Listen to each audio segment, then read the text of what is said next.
Hi everyone, thanks for tuning in. I'm your host Tim Fitch and welcome to our Luxury Insider podcast. Today we'll be diving into the entrepreneurial journey of Diana Kakkar, what MAES London is all about and the future. So all very interesting. So joining today is Diana Kakkar, who's the CEO.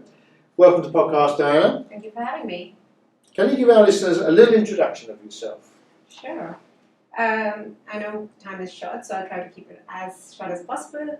But my name is Diana Kakkar. I am a fashion designer by trade, but now I'm running a successful business in luxury manufacturing right here in London, which I started 5 years ago. Well, Diana, it's great to have you on today.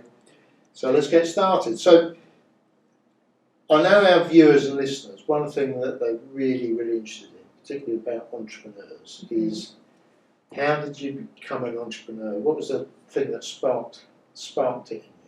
It's a rare breed, isn't it? Like, there are lots of people who wanting to be entrepreneurs, but I remember my first, you could call it an entrepreneurial journey, was when I organized all my library books, or all my books, alphabetically, and we created a summer library, and I would lease out these books for 1 rupee in India, where I'm from, to all the neighborhood's kids. And I had a very defined time return period, and if they wouldn't return it within the 4 days, which was their reading time period, they would be charged a penalty.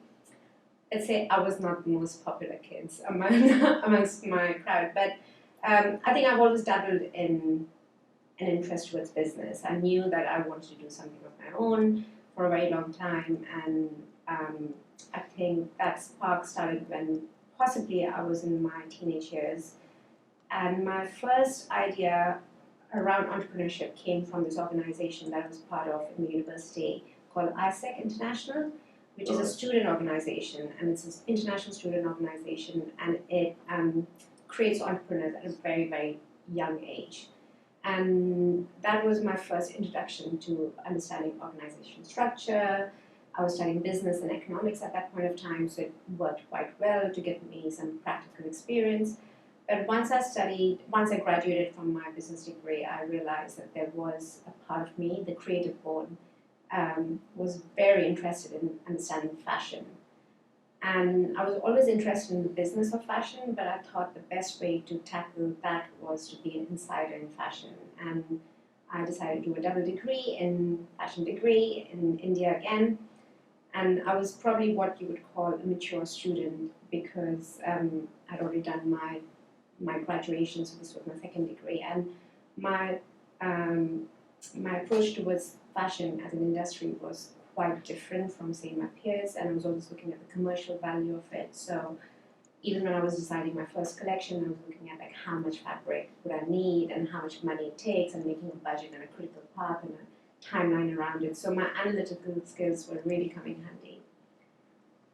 And because of that, I think, and I must be good because I was in scholarship for most of my fashion career, which was a great benefit because my parents did not want me to study fashion. I think they probably wanted me to be a lawyer or a doctor, like any dentist, any, should have listened to them, would have made more money. But I'm really glad that the university I was part of sponsored my at least my tuition, and I was able to like get through without any student loans, and graduated from the top of the class and had loads of job offers to into the working environment with. So let me just make sure I've got this right. So you think you had that spark proven at a young age by running this this library loan racket with your neighbour's children. That's right.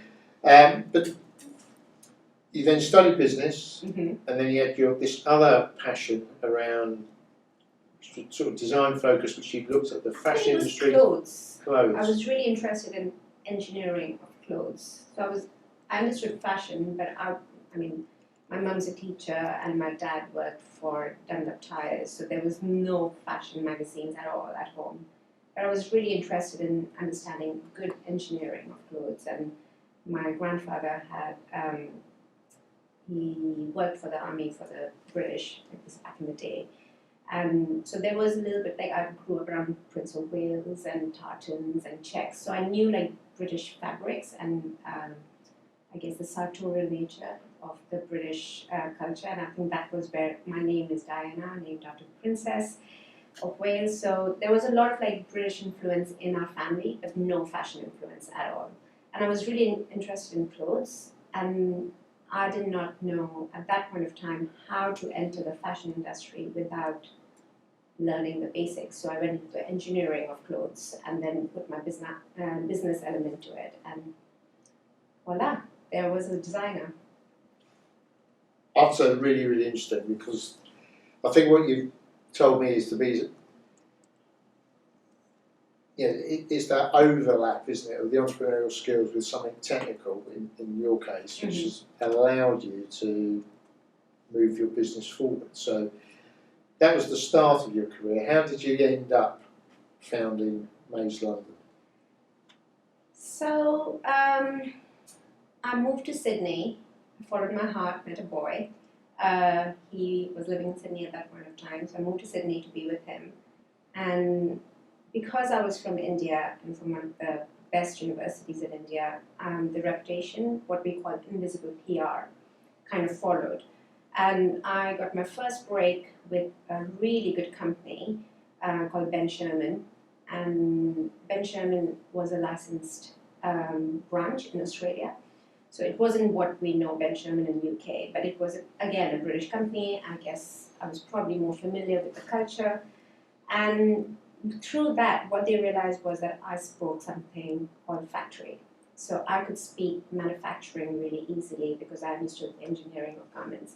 So I joined there as a junior designer, but I was making something called tech packs to send to different factories so that the factory could give us a proto exactly to spec back to us. And the success rate was really high as soon as I joined in because I was going into as much detail as possible. Again, like this is my business skill kind of coming into the picture and looking at every detail, how many buttons are there, what's the cost of that garment. And factories were giving me a great response. I was giving factories a great tech pack. My senior designers were happy because they were getting a product which was perfectly on spec. So that was a really good, I would say, starting point for me. And I knew I was drawn to the British culture from a very young age, and I moved to London from Sydney to study at either Central St. Martin's or LCF because I felt that I knew enough about the engineering of clothes. I needed to learn more about design or perhaps even design management, which was the eventual aim. I wanted to work for a Kering or an LVMH as somewhere in the fashion business side. I moved here, didn't have money didn't realize how much tuition costs are for LCF for an international student, and went to a recruiter, and the recruiter saw my CV. They were really impressed with it, but they realized that it was too summary, of course, because I was in Sydney and I was drawing board shots and what we call best of tank tops.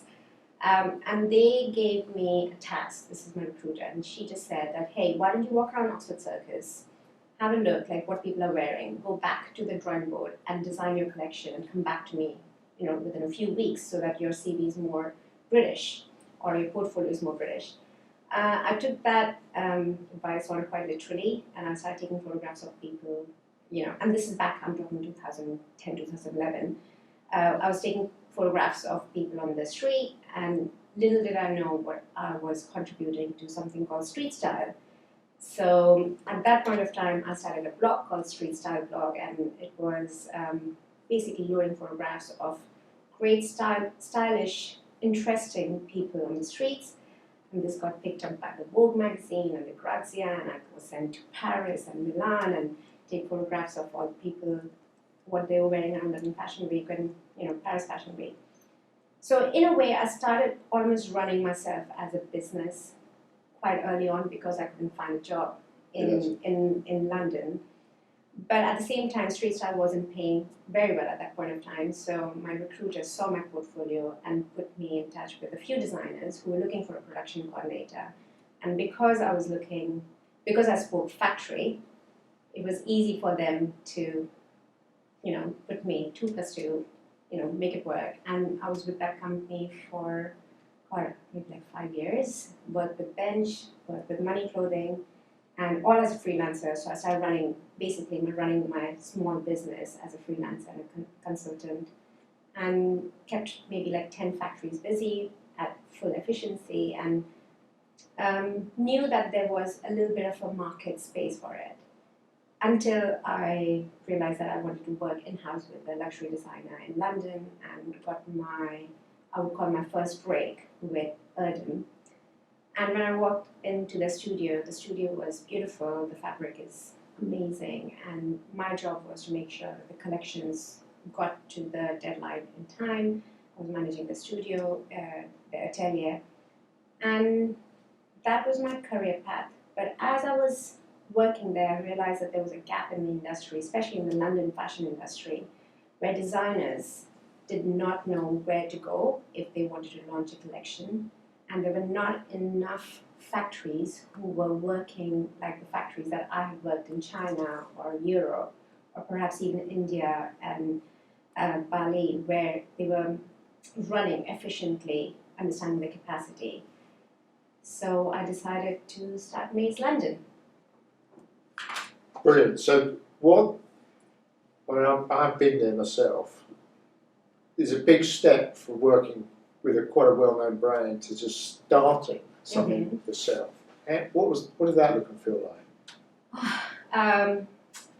It was daunting, for sure. And even though I had run a business as a freelancer or self-employed, what you call it, it was always a limited company, so I had to file my tax returns and do my bookkeeping and all of that. So that part of the business was not new, but starting a business from ground zero and up was very new. Making a business plan, I didn't have enough savings to put into the business, or whatever savings I had, I was collecting money to put as a down payment towards a mortgage, put all that money into the business, and realized that I burned through that money in 3 months' time.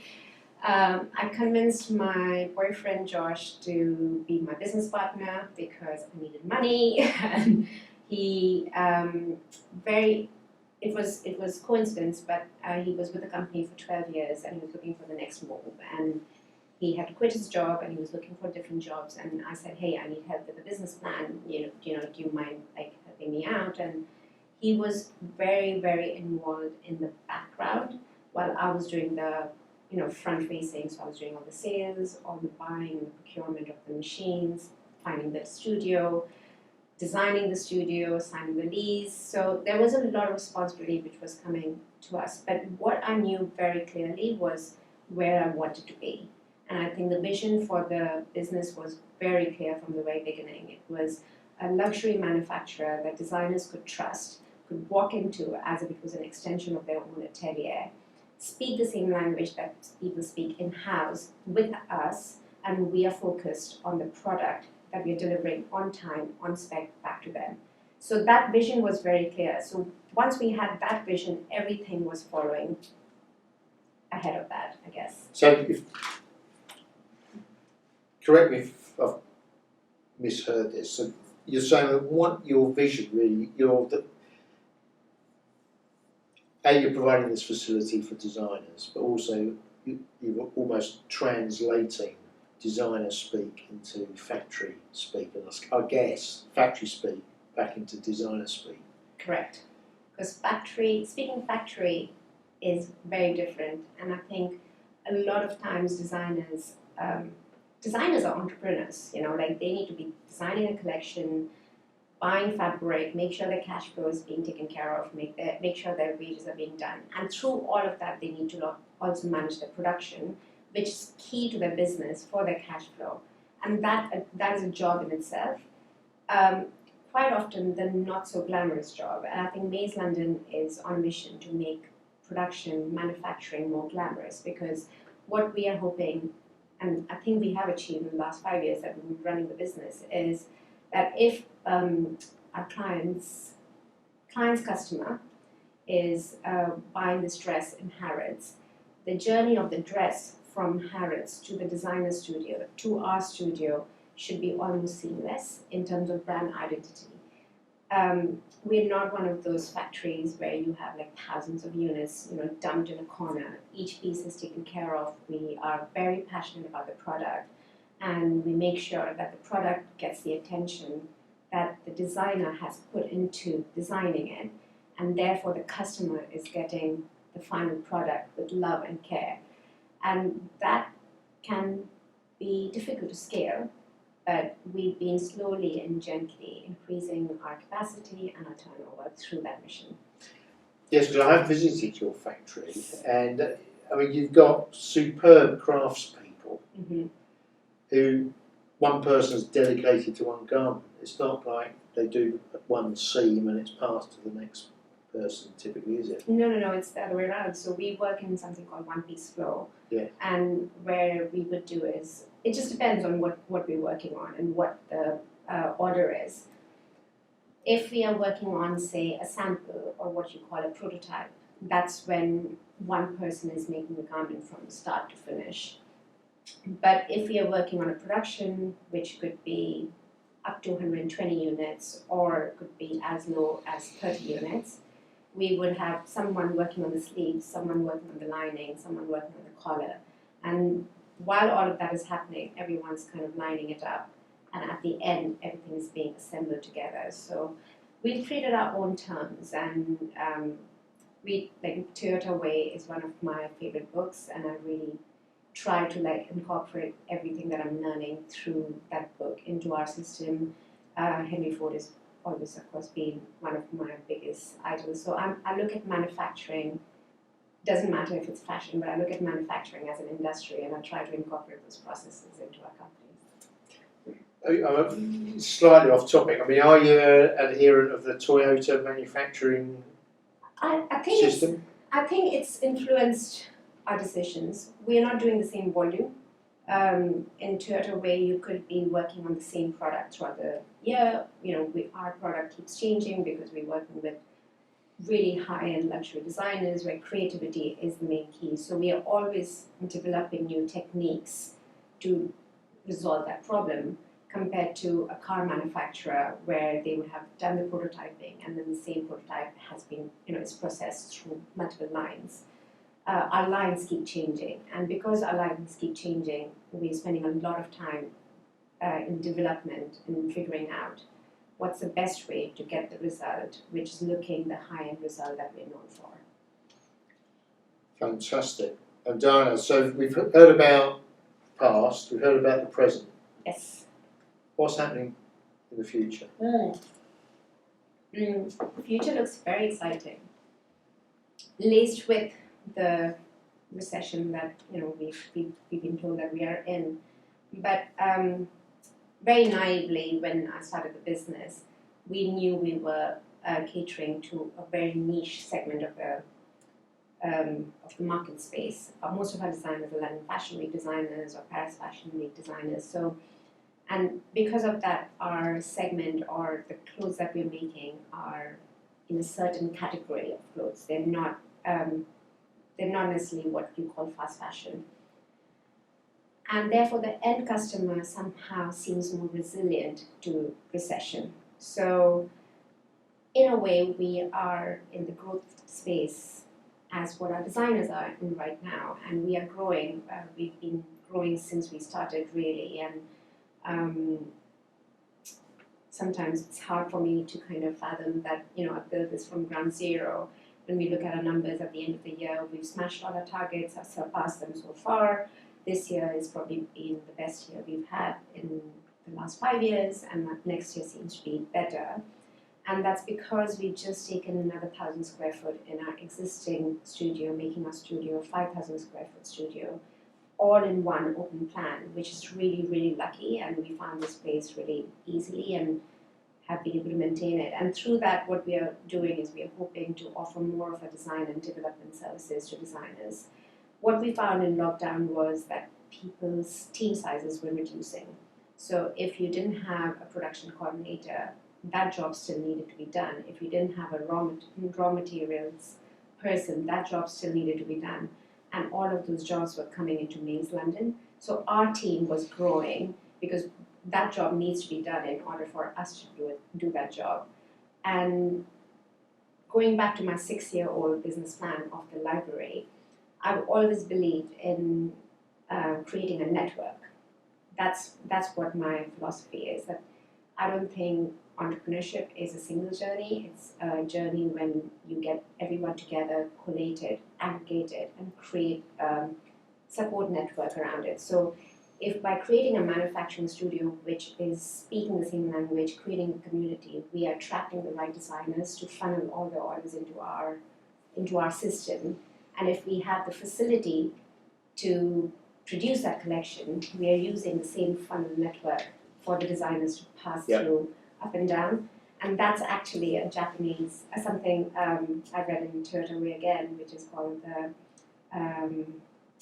I forget the Japanese name and I don't want to offend anyone by saying it the wrong way, but it's about being vertically integrated and how everyone in the supply chain, if everyone's vertically integrated, will benefit. So if you work with, say, the Toyota Way, if the cars are selling the most, then the person who supplies the leather chairs to the car is benefiting. That means the leather supplier to the leather chair supplier is benefiting. That means the waxed cotton supplier to that supplier is benefiting. So if everything is going from the top, everyone should be benefiting in the supply chain, and that's my philosophy. On that note, Diana, let's wrap up the conversation. It's been really insightful. Thank you for joining me today. Wonderful. And to all of our listeners today, thank you for tuning in. I hope you've enjoyed this episode. If you did, then subscribe. The button will be down here somewhere. Turn on your notifications so you don't miss a single episode. And please give us a 5-star review, as that helps us reach more viewers. So until next time, bye. Thank you for having me.